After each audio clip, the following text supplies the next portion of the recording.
There once was a family of 5, 3 children and 2 parents, who loved their kids with all their hearts. This family lived in a nice home in a quaint little town called Bakerston.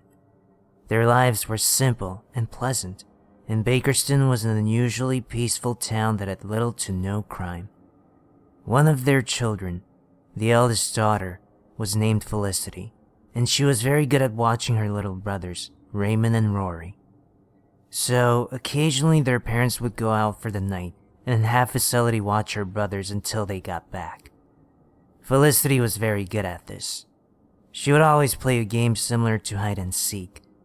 She'd stand in the living room with her hands over her eyes and say, "Children, children, all around, run before you can be found, for I am on the loose today. Hide before I can say." Then she'd wait, listening to their rustling feet as they would hide.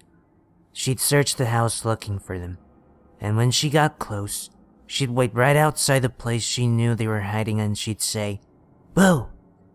When they heard this sound, they would know that she was close. So if she was correct, they would have to reply with their words, "Hello, Felicity," and she'd scoop them up and hug them. If the other child was close enough that they heard these words, they were allowed additional time to find a new spot, and then Felicity and the found child would look for them together. The children absolutely loved this game, and they insisted that she play it with them every time they were together. One night, recently after their parents left, Felicity and the boys were relaxing in their home. The boys were in their rooms off of the living room, and Felicity was in the living room reading. Suddenly, there was a loud knocking at the door.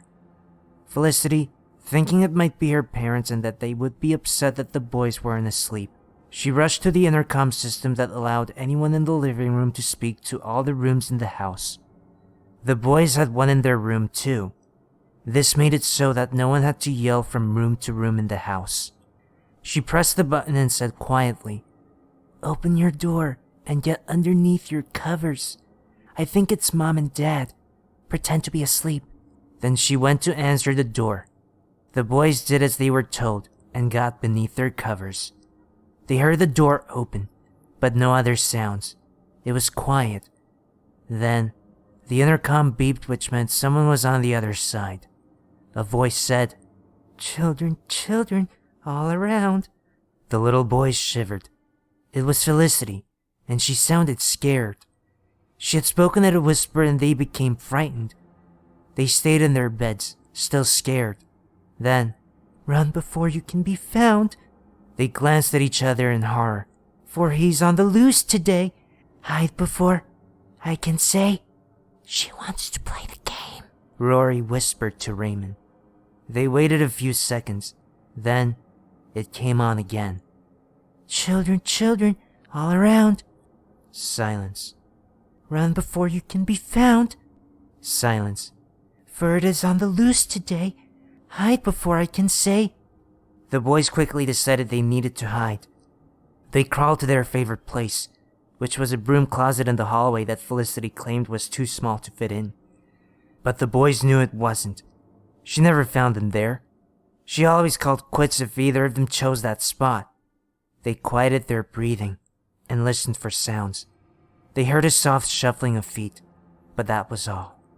They stayed in the closet a long time. Suddenly, though, another sound filled their ears. Thud. Shuffle, shuffle, shuffle. Thud. Shuffle, shuffle, shuffle. Thud, thud, thud. The sound got closer and closer and closer and closer.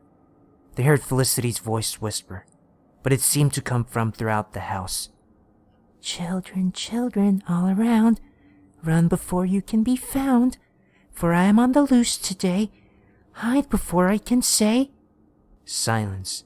Then, in the softest whisper of all, right outside the closet they heard, "Boo!" Rory opened his mouth to say, "Hello, Felicity," but Raymond closed his hand over Rory's mouth.